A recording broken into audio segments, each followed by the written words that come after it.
It goes without saying that you pretty much can't make a living in this creative industry without a camera these days. Unless you're an editor, having a camera is a must-have, especially if you're trying to actively go out and shoot live sporting events and creating content from that. However, in today's video, I'm actually not going to talk about any of the cameras that I'm currently using to capture sports. Instead, I'm going to be talking about other cameras that I've used not for capturing on-field action, but actually capturing behind-the-scenes content of myself in action. Now, in the past, I've obviously talked about the importance of marketing and branding yourself as a creative, but another side of that is actually putting yourself out there. Now, if you guys have been following me for a while, you guys know I absolutely stress the importance of networking in this industry, and part of networking is actually putting yourself out there and posting your work, but it actually can go a step further than that. In my experience now, having creating YouTube, TikTok, and Instagram videos for the last little while now, showcasing my process on how I shoot and create my content, I'm actually finding I'm getting a lot more client outreach because not only am I showing the work that I'm making, but I'm showing transparently the actual process, gear, etc. that I'm using to do that. And I think that creates a level of trust between you and a potential client that can't really be matched if they're just seeing your work in the first place. And obviously you can always get a friend to come and shoot you while you do your thing, but let's be honest, a lot of sporting events, there's not a lot of room on the sidelines and you might need to get an extra credential, which isn't the easiest thing in the world. So in today's video, I'm going to talk about 3 different cameras that I've been using for the last little while to capture behind the scenes content of myself for videos like this and everything you've seen me post online. A lot of people always ask me how I capture behind the scenes content of myself. So today's the video where I'm going to reveal all the secrets and everything I use to make that possible. Now, before we get started, just so you guys know, this is not a sponsored video. All the cameras I'm going to talk about are just cameras that I purchased with my own money to try them out for my own purposes. However, if you guys are interested in buying any of them and you want to support me and the channel just a little bit, the links down in the description below for these cameras are all Amazon affiliate links, meaning if you buy one of these cameras with these links, I will be getting a small kickback and I would really appreciate it. So if you want to support me, the channel, and also get some sweet behind the scenes content for yourself with a new camera, feel free to check out the links down below. Before we get started, there are 2 more things you're probably going to need, especially if you want to replicate this same behind the scenes style look where it looks like it's a POV shot, and that is having a top handle with a bunch of different mounting points and a friction arm. These 2 products are both small rig, although there are tons of different companies that make these, and all you have to do is take the friction arm, screw it onto one of the mounting points. I usually do one of the back mounting points of your top handle, and then you can then position the friction arm in a place where you can have the camera in the right place for the POV shots. Sorry guys, this is a lot harder to do. Anyways, now we have it set up. So in this case, the camera would go here, you have the top handle and your camera setup is ready to go. And this will allow you to get that same POV shot. Like I said, these are both small rig products. I will leave the link down below for you guys to check them out if you also want. These are 2 things you're absolutely gonna need to have if you wanna recreate the same POV style. Now, without further ado, let's get right into the cameras that I wanna talk about. Now, the first camera I wanna talk about is the Insta360 ONE R, but I'm just gonna qualify most Insta360 cameras under this umbrella because there are a lot of them. And I'm just gonna be very honest, if there was a camera that was made to shoot just behind the scenes content, it's one of these 360 cameras. I've had this for a little over 3 years and I used it a ton a couple of years ago and I got a lot of great results. I'm gonna give you guys the pros and the cons of each camera, starting with this guy. Now let's talk about the pros about using a 360 camera for behind the scenes content. And I think the most obvious one is that it shoots 360-degree video with the 2 lenses it has available. And the biggest part about that is the fact that you're not just able to capture your camera and what you're capturing on the field or on the court, but you're also able to capture yourself do it. That was one of the coolest things and one of the biggest advantages that this camera had for the longest time for me, was that not only I was able to capture one perspective, but I was able to capture everything that was going on around me, which makes it a really useful tool. Also, because it's 360 video, you don't necessarily have to frame up your shot in the prettiest or the best way on your rig. As long as the camera's on there, you will be able to reframe your shot in post, which makes it very, very flexible. You pretty much just set it and forget it and just have to hit the record button, and that's that. That's one of the biggest pros I have for this camera. Another pro is that there are just so many models now of easily accessible 360 cameras out in the market that you could really have your pick for what suits your needs best. This one is the Insta360 ONE R, and Insta360 is probably the most well-known brand when it comes to this, but GoPro also has a 360 camera. There are so many brands and so many different kinds and styles and shapes out there that you can really fit the one to suit your needs. I chose this one for the fact that it has a removable battery and you can also modularly remove the lens to like a regular GoPro lens. That was the biggest reason and selling points for for me getting this one over the other ones, but you have a lot of options there. So I think another pro is that if you're looking to get a behind the scenes camera, you have a lot of options to play with. And the last pro I want to talk about is that this also doesn't have to just be a behind the scenes camera. I know a lot of people using these in much more creative ways when they're shooting sports. Maybe it's not a live sporting event per se, but if you have really good access to a team and you can be on the field or court with a team before or after practice, there's no limit to the creativity that you can do with this camera. And I'm ashamed to say that I probably haven't even scratched the surface as to what a camera like this can do, but I think this is a camera that can get you really excited and put you in a lot of creative spots if you so desire to have an extra camera like that in your bag for this. Again, my main purpose is behind the scenes, but I have seen a lot of people create incredible stuff in the sports world with cameras like these. Now, I obviously have had this for a few years, so why have I stopped using it? There are a few cons to this camera specifically. I don't know about the rest of the 360, ecosystem, but for me specifically, I have stopped using this one for a few reasons that I'm going to go through right now. First things first, the battery life on this isn't that great. I did mention that this has a detachable battery and it just really isn't that good. At the end of the day, I don't think I can get through a whole sports game even with just 2 batteries, and that's not even shooting consecutively. That's like turning it on and off, hitting record for a few minutes, turning it off. It just doesn't last that long. And for me, if I have a behind the scenes camera that I want to shoot and capture, behind the scenes with, I want it to last me longer than 30 minutes or so just shooting or even just being idle. So one of the biggest cons, battery life, and not that good. Specifically on this model, I can't speak for the rest of the cameras out there in the Insta360 or 360 world, but for me, battery life was a big reason why I stopped using this in the first place. The second con I want to talk about is overheating, and now in this case, I am obviously talking specifically about this camera still. The Insta360 One R for me has been great, but there are times where I'm recording for a long amount of time, and if it isn't the battery dying that takes it out, it's actually the fact that it overheats, freezes, and shuts down, and that sucks, especially because I'm depending on this just to be on itself and recording as I'm actually working. And so that has been another really big reason why I just decided to shelf this camera for the time being and bringing it out only in specific use cases, is the fact that unfortunately overheating is a very prevalent issue with it. And the last con I want to talk about when it comes to this camera is the ease of use when it comes to actually editing the videos out of this camera, because it is a very unique file being a 360 video and you need a very specific type of software in order to edit it. In this case, Insta360 has their own proprietary software where you can go in and edit the videos. And while it's cool and all because you can reframe the image and have the full 360 view, it does mean you have to learn a new software, and that is very time consuming and kind of annoying at times, because there are other options that I'm about to show you guys that are much easier just to shoot and have ready to go for social media. Instead with this, after I'm done shooting, I then have to go put it in my computer, reframe it, edit the video how I want, and then put that into whatever video I'm making.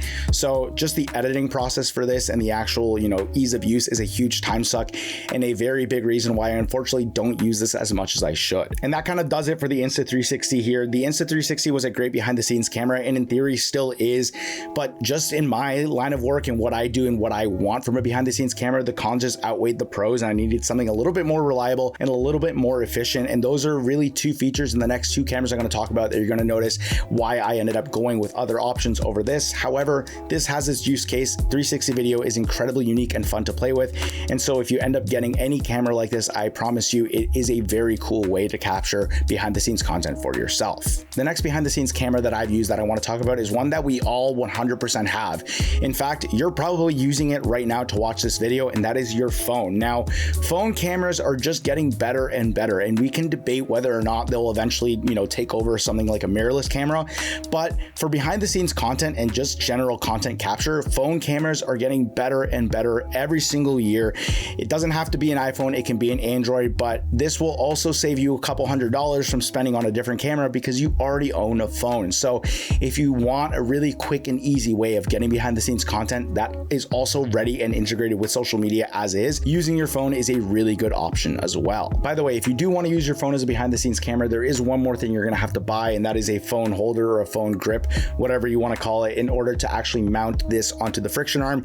This is a Joby phone holder, although I'm sure you can find many different kinds on Amazon. I'll link this one in the description anyways, but it is something you're going to need in order to mount it for that POV style shot. Now, by far the biggest reason as to why I recommend people use their phones for behind the scenes over an action camera sometimes is the convenience of having your footage ready to go as soon as you stop recording. With any other action cam or the 360 camera, you have to actively go plug it in or take the SD card, transfer your footage onto your laptop, edit it a little bit, and then send it to your phone. Versus with this, as soon as you stop recording, you can literally open up Instagram, TikTok, anywhere, and post it as is. That is a huge efficiency and convenience factor that I think puts the phone above and beyond most cameras for behind the scenes content. And for me, while I'm shooting sports, if I capture a cool clip and I want to show how I actually captured it, all I have to do is open up my photo album and I can throw it up on my Instagram story. I can post it as a reel. I don't have to do any other work. There's no back end work you have to do, which for me was a big reason why I let go of the Insta360 as a behind the scenes camera, because this was just so much faster at allowing me to use that content. Adding to that, even if you wanted to throw your footage onto your computer to edit it into a different video or enhance it a little bit, it's much easier to use compared to something like the Insta360 footage that needs its own proprietary software. This footage is super compatible with pretty much any editing software out there, whether it's Premiere Pro, Final Cut, or DaVinci Resolve. You don't need any fancy tools or whistles to edit the footage off of this. It's probably one of the easiest pieces of footage you'll ever have to work with. Also, phones these days also shoot log, and very good log. I don't have the iPhone 15 or 16, but I've seen the log out of those phones and it is quite incredible. Again, lots of reasons why phones are fantastic options for behind the scenes cameras. Also, this thing has 3 different lenses. Not that big of a deal because I use the wide lens usually for the behind the scenes content, but I'm sure there are a lot of different creative ways you can use the telephoto or the regular lens in this to capture behind the scenes content for yourself. The phone, as you guys can tell, is one of my favorite devices to shoot behind the scenes with because it has so many advantages. However, it's also not perfect. First off, battery life, but it's not really in the same way as the Insta360 where it just dies really quickly. But the fact is that you use your phone for so many things, especially when you're out shooting sporting events, whether it's, sending stuff to the creative team or the social media team you're working with, or even, using it for post-production at whatever point. So while you're using this, the battery is naturally going to drain. And by the time you're done, your phone may be at like 10, 15, 20% or even dead. And that presents a whole other list of problems. So make sure you have a portable charger handy, but just know that that is one of the drawbacks of using this, is that you're going to use battery life that you can use for other things just to capture behind the scenes content. Not the most terrible thing in the world, but something that can cause you some trouble here and there depending on what you need your phone for otherwise. The biggest con that I think comes with shooting with your phone for behind the scenes content is the fact that storage space on phones is very valuable. And I think we all know that in an age where phone cameras are getting better, it just means the clips and the quality of the video and the size of the footage you're getting is a lot bigger, and that can fill up your phone pretty quickly. For me, this is an iPhone 14 Pro with I think 256 gigabytes of storage, and while I haven't run into the issue 100%, I definitely had to mitigate it by buying cloud storage with iCloud in order to get more ability to take more videos, because these things fill up quick. And I think we've all been in this scenario where you're one day wanting to take a photo or a video and you get the warning that, oh, hey, your storage is full, you might want to delete some stuff, and then you have to go through that whole process of finding photos or videos you can get rid of. Obviously, this can also be handled by transferring footage frequently from your phone to a hard drive or your laptop. But that being said, one of the biggest cons is the fact that you're going to fill up your phone space very, very quickly. So if you are thinking of doing this, consider maybe trying to use a phone that has more storage, or you may have to pay for cloud storage like I did. It's not the end of the world. It just sucks that you do have to spend a little bit more money to use it. Phones are by far the most convenient way to capture behind the scenes content while you're shooting. If you do not want to go spend $300 to $400 on an action camera or a 360 camera, I 100% recommend just using your phone, and you will not regret it. Even if you do have to play around with your storage space a little bit, I do think this is one of the best options that I would recommend to almost anybody who wants behind the scenes content. Finally, I want to talk about the camera that I'm actively using right now to capture behind the scenes content to create YouTube videos like this and pretty much any behind the scenes content that you see, and that is this guy. This is the DJI Osmo Action 4, and for me, it's definitely been a huge game changer in terms of how I'm able to capture behind the scenes. I think it is a very close tie between this and my phone, but I've really enjoyed using this over the last few months, and I'm about to get into why it's been my go-to for the last little while for capturing behind the scenes. It's also interesting, I'm not only using this just for behind the scenes, but also to capture my own life as well. It's nice just to have a little camera that I can fit into my pocket and not have to bring a bigger camera like this for video specifically. So not only am I using this for behind the scenes, but I'm also just using it on my day-to-day life. If I want to make an Instagram reel, if I just want to capture what I'm doing instead of using my phone, I end up just using this guy. And here are the reasons why I really like this camera. Honestly, the biggest pro about this camera, without a doubt, is the video quality, because this may just look like a regular little action camera, but the quality on this is by far the best I've ever used for any kind of action camera when it comes for behind the scenes content. The iPhone is great. The Insta360 is okay.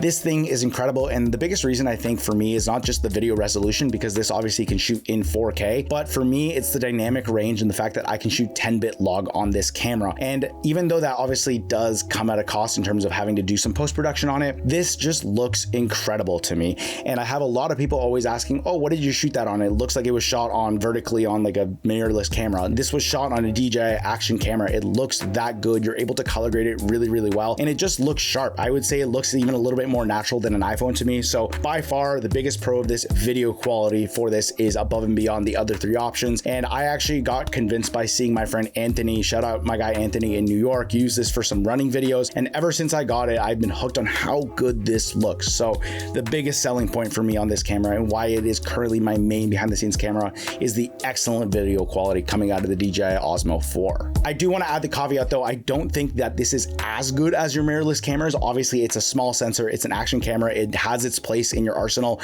but I just don't want people in the comments here thinking that I'm saying that this is going to replace your, Sony a7C Mark II or your Sony FX3. I'm just saying that the quality is very, very good and much better than most action cameras. And I think it can hold its own in some environments, but don't get it twisted. This will not replace your current mirrorless camera in terms of quality. Low light, this camera is actually pretty good. It holds its own in darker environments. I never have to deal with really grainy images, which is actually really rare for an action camera. And also compared to the last two, the battery life on this camera is actually really good. I only have one battery for it, and at 100% charge, it lasts me the majority of a game that I'm shooting behind the scenes for. So this one has the distinct advantage of actually having a really decent battery life. It's not perfect. It'll still die on you here and there, but I haven't had to struggle with this one as much as I did with the example with the Insta360 before. This will most likely last me a whole game throughout the day, and that's why I really like it. There's a lot of reliability here as well. The last feature I want to talk about that actually really sold me on this is this magnetic clip that it comes with. So when you put the clip on, you can mount it like any other action camera in a horizontal environment like this to capture the behind the scenes content. But the really cool thing about it is the fact that you can actually unclip it and mount it vertically. And as we know, obviously a lot of behind the scenes content lives on social media. So I can natively record behind the scenes content on this camera vertically, which is such a game changer and a really big reason I think why the footage looks so good on it, because you're shooting on a sensor that's already vertical. So this little clip, the magnetic mounting system, was a really big reason as to why I bought this camera and why I continue using it as my main behind the scenes camera. Now, as we stay on theme, there are obviously cons to this camera, not as many as I would say from the Insta360, and I think the iPhone is the current comparable to this and the one other camera that I think I will still be using for behind the scenes. But one of the biggest cons with this I talked about was the fact that obviously you still have to edit this footage.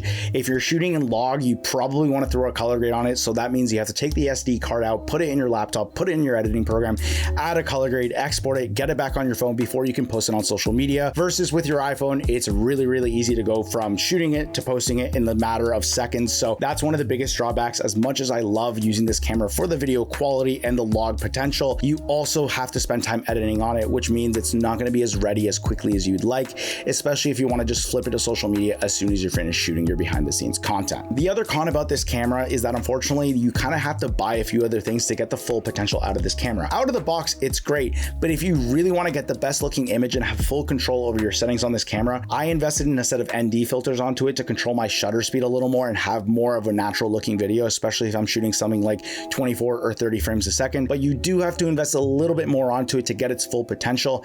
A set of NDs won't run you more than $50 for something like this, but it's just something to keep in mind. It is really good out of box, but if you want to get really good looking video out of it, you may need to invest a little bit more money into something like this. As you guys can tell, I don't have many cons for this camera yet. I've only had it for a few months, so I'm sure I'm going to find things that annoy me about it here and there.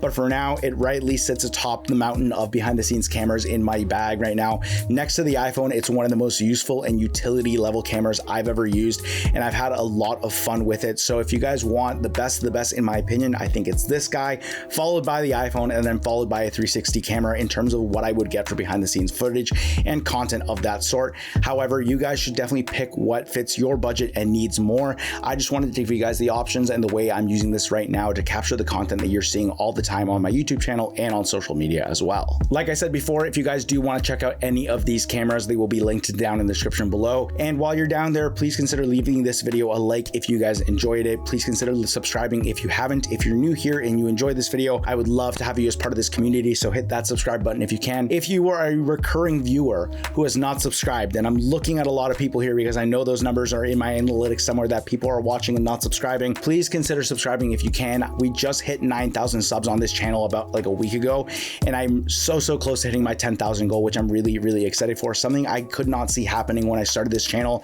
I'm so appreciative of the support so far, but if you have not subscribed yet and you find value in this channel, please consider doing so. And as usual, if you guys have any questions for me about what I talked about in this video, leave them in the comments down below, and I'm more than happy to answer them when I can. Thank you guys so much for watching, and I'll catch you guys in the next video. Peace.